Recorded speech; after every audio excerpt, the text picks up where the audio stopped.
Assalamualaikum warahmatullahi wabarakatuh. So we are from Group 2 and we will be discussing on the issue of Muruku products in the use of fake halal logo.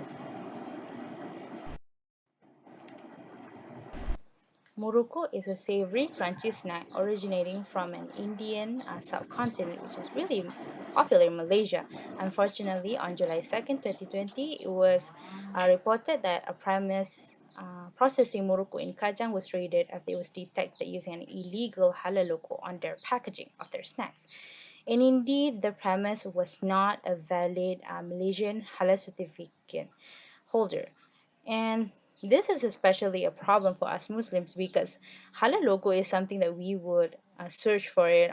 The first thing we search for on the product because it indicates that indeed the product are using halal materials and they are processing the food and the products in a halal way. So what's next?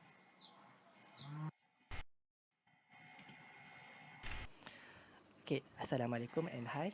Next, I will present my part, which is the causes of the issues.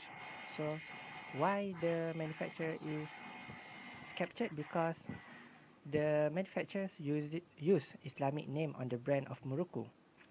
The the Islamic brand will confuse the Muslim consumer that the product made by them is halal because whenever Muslim consumer see Islamic name, Islamic term, they will immediately don't question anything and eat or consume the product. Next, the working environment of the manufacturers is very unsanitary and dirty, especially in the processing food side. And lastly, the foreign workers work at the manufacturers are, are working without work permit. The manufacturers hire 9 workers, which 2 of them are local people, while the rest is foreign workers, which is came from India and work without work permit. Therefore, the history, the health history of the workers is in question. Whether they are they have inject with required standard of uh, health standard in by Ministry of Health or not. So therefore, it will affect or give bad impact to the quality of the food made by them. That's it for next. Halal certificate must be updated for every 2 years for manufacturing and food permits, while for abattoir it needs to renew it annually. It takes between 6 to 24 months to be vetted by the internal auditor. Few documents are required and must be submitted either online or in person to the JAKIM Halal Hub or JAIN for local markets. All of the documents must be stored in Halal Confirmation Certificate file for future reference to be used during premise inspection. The required documents are company profile, company business registration, name and description of product or the menu for certification, ingredients used, name and address of manufacturer or ingredient supplier, halal status for all of the ingredients with the halal certificate or the product specification for critical ingredients if relevant, type of packaging material, manufacturing process and procedure, other documents such as HACCP, ISO, GHP, GMP and also TQM, and the location map of the premise or the factory. Also, halal certificate can be applied by using app Quick Halal that can simplify and speeds up the certificate application process. Here's what you need to avoid that can make the halal certification process unsuccessful, which are the company is producing and distributing halal and non-halal products. The product itself is not halal. Third one is use a natural substance that does not involve in any processing. Drugs or products that are categorized as pharmaceutical products by Ministry of Health Malaysia. Using hair color or hair dye in the food products.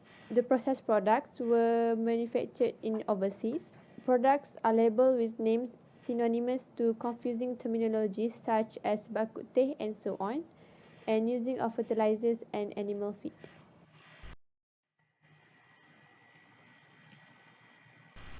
Assalamualaikum and hi, my name is Sunada binti Kamaluddin. Today I would like to present my part, which is the regulation associated with this issue.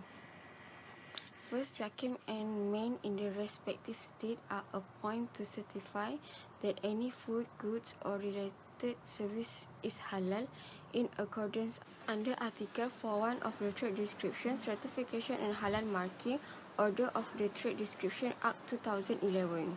The food product will be marked with the specific logo by Jakim once receive halal. Based on this issue, the food premise are unable to receive halal, thus the owner of the premise can be fined a maximum 2,100 Malaysian ringgit if convicted. The second is Food Act 1983. Association is from section 13(1) by selling harmful food since the food premise are not in satisfactory condition and might cause the food to be unsafe to consume for the consumer. Next, from section 11, closure of insanitary premise after inspection because during inspection the premise condition are fails to meet the requirement. And the last section is section 16 due to the false labeling by using fake halal logo. There are also another regulation associated which is Food Regulations 1985 Part 4 which is labeling. This is a matter relating to food labeling. The halal logo that should be received must have 7 characteristics based on the figure given on the slide. The third is Food Hygiene Regulations 2009 and the first is Section 7(1), the application for renewal of certificate since the premise failed to renew the certification during inspection. And then Section 15, which is the cleanliness of food premise. The food premise are not in a good, clean and tidy condition during inspection. And then the last is Section 11B, the owner failed to show their food handler training and medically examined. The fourth regulation association is the Local Government Act 1976. This is to ensure the cleanliness of food premise and the food products sold are clean and safe for consumer. The last is by Malaysian Standard MS 1500/2009 that provide practical guidance for the food industry on the preparation and handling of halal food and to serve as a basic requirement for halal food product. That's all from me. Thank you. In conclusion, under false labeling, the owner of the premise can be maximally fined of 200,000 if convicted. And this is a reminder for food entrepreneurs, food manufacturers that they should be mindful of what they put on their food packaging and ensure that everything is certified and are valid. Next is cleanliness is an important aspect when it comes to food. And this is mentioned many times in other regulations to ensure that the cleanliness of food premises for the safety of the food and for us as well, for consumers.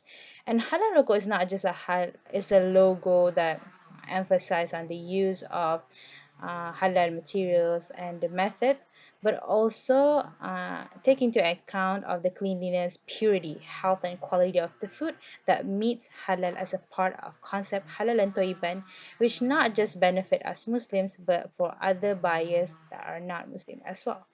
That's all from us. Thank you.